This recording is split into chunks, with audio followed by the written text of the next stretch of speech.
नमस्ते मित्रों। चलिए आज हम जानते हैं भारत के एक ऐसे राजा के बारे में जिसका नाम तो हमने बहुत सुना है लेकिन उसके बारे में जानने का प्रयास बहुत कम करा है।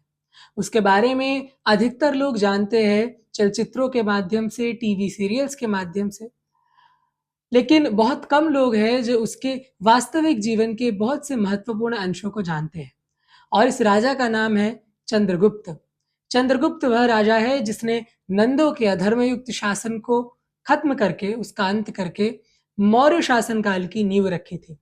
चंद्रगुप्त का समय 350 ईसा पूर्व से 397 ईसा पूर्व का लगाया जाता है और चंद्रगुप्त का शासनकाल लगभग 24 वर्ष का शासनकाल था।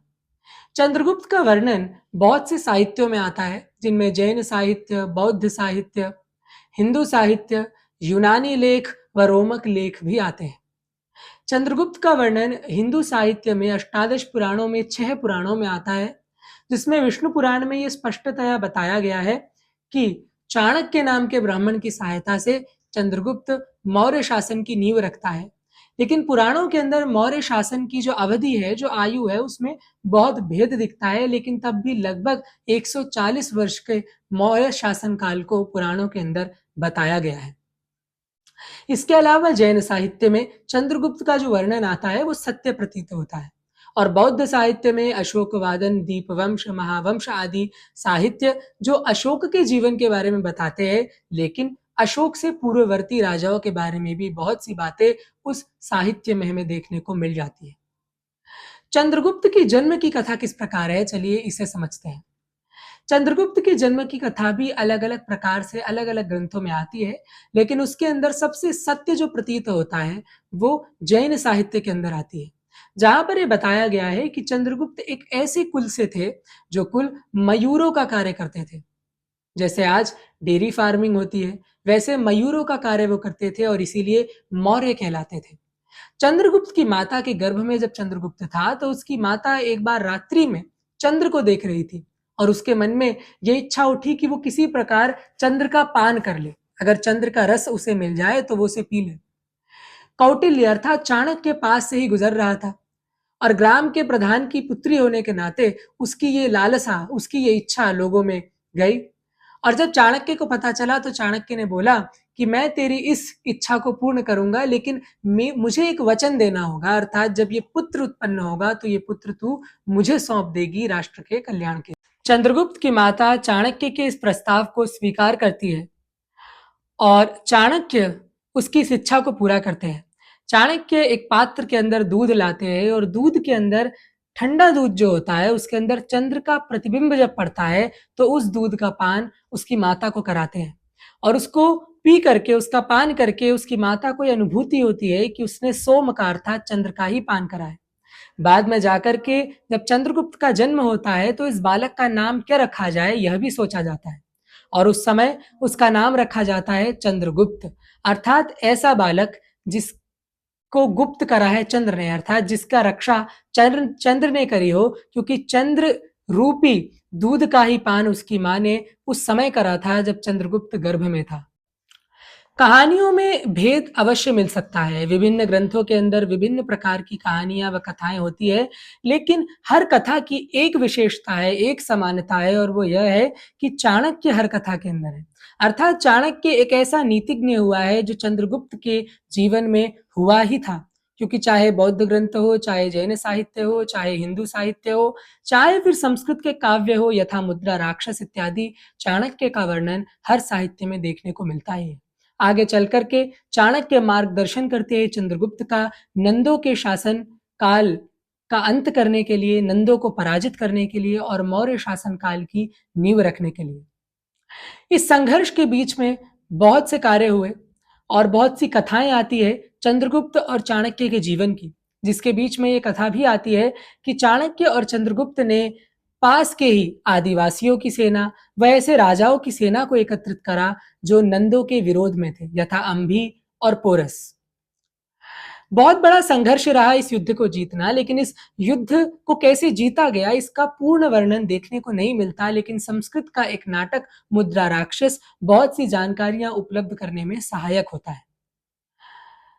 यूनानी इतिहासकार अपने लेखों के अंदर लिखते हैं कि चंद्रगुप्त की सेना में 6 लाख सैनिक थे, 30,000 घुड़सवार सैनिक थे, 9,000 युद्ध में लड़ने वाले हाथी थे, अर्थात युद्ध में प्रयोग होने वाले हाथी थे। अर्थात चंद्रगुप्त की सेना एक विशाल सेना थी। अगर हम उस अनुसार देखें तो चंद्रगुप्त की एक बहुत ही विशाल सेना थी। और उस बीच में ही एक यूनानी इतिहासकार ये लिखते हैं, एरियन ये बताते हैं कि चंद्रगुप्त ने कभी भी भारत की जो सीमा है, जो एक अखंड भारत की सीमा है, उससे बाहर कभी भी किसी अन्य राष्ट्र पर आक्रमण करने का प्रयास नहीं करा। इसके अंदर निहित थी चंद्रगुप्त की न्यायपूर्ण भावना, सद्भावना और अपने में ही संतुष्ट रहने की भावना। ऐसा एरियन मेगास्थनीज को कोट करते हुए लिखते हैं, उनका उदाहरण देते हुए लिखते हैं। मेगास्थनीज वो इतिहासकार थे जो सेल्यूकस निकेटर के राजदूत थे, जो चंद्रगुप्त मौर्य के शासनकाल में भारत में आए थे। चंद्रगुप्त मौर्य की नगरी पाटलिपुत्र, ये कहा जाता है मेगास्थनीज के लेखों के अनुसार कि वह उस समय की सबसे बड़ी नगरी थी।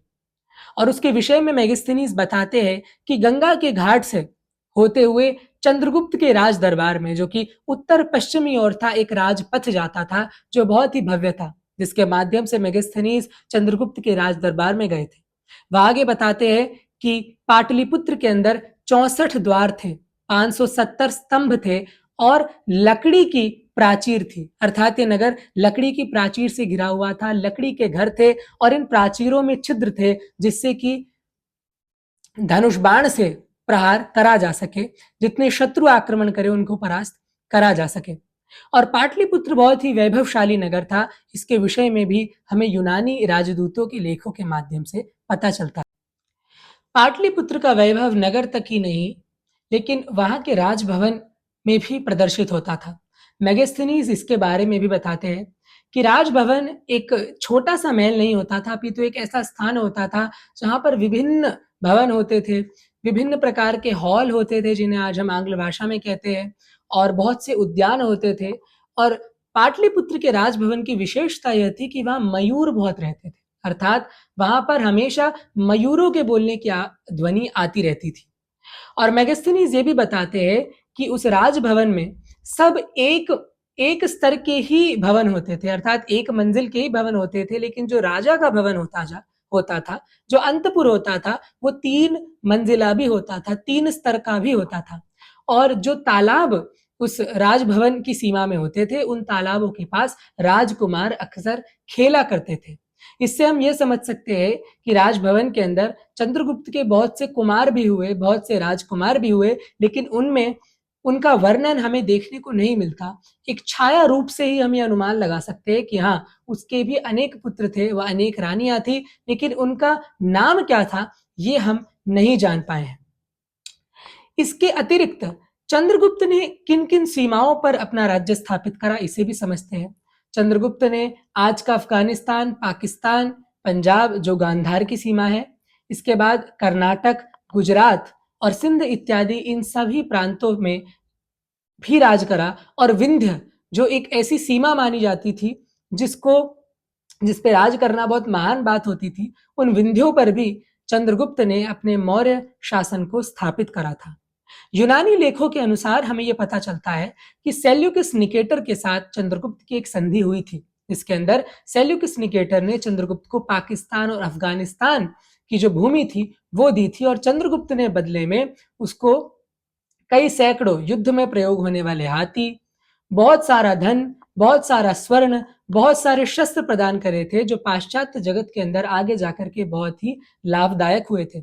इसके साथ साथ यूनानियों के साथ बहुत सी संधियां चलती थी, यहाँ तक कि पाटलिपुत्र के अंदर जैसे आज हमारे यहाँ एम्बेसीज होती है विभिन्न देशों की, ऐसे यूनानियों की और रोमन्स की, रोम से जो लोग आते थे उनके दूतावास होते थे। वहां पे रहने के लिए उन लोगों के अतिथि गृह होते थे, उनके लिए विशेष मंत्रालय होते थे जिनके माध्यम से उन लोगों के साथ व्यवहार करा जाता था। अर्थात उस समय जो बाहर के देश थे उनसे भी पूर्ण संपर्क स्थापित था।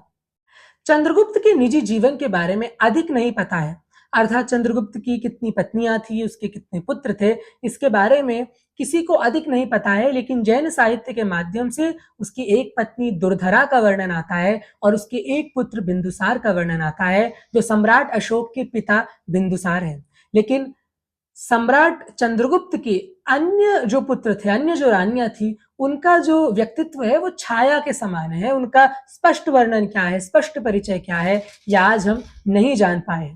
इसके अतिरिक्त चंद्रगुप्त के अंतिम दिनों के अंदर चंद्रगुप्त एक जैन मुनि भद्रबाहु के शिष्य बनते हैं और उनके साथ कर्नाटक में एक गिरी पर चले जाते हैं, जिस गिरी को बाद में चंद्रगिरी कहा जाता है।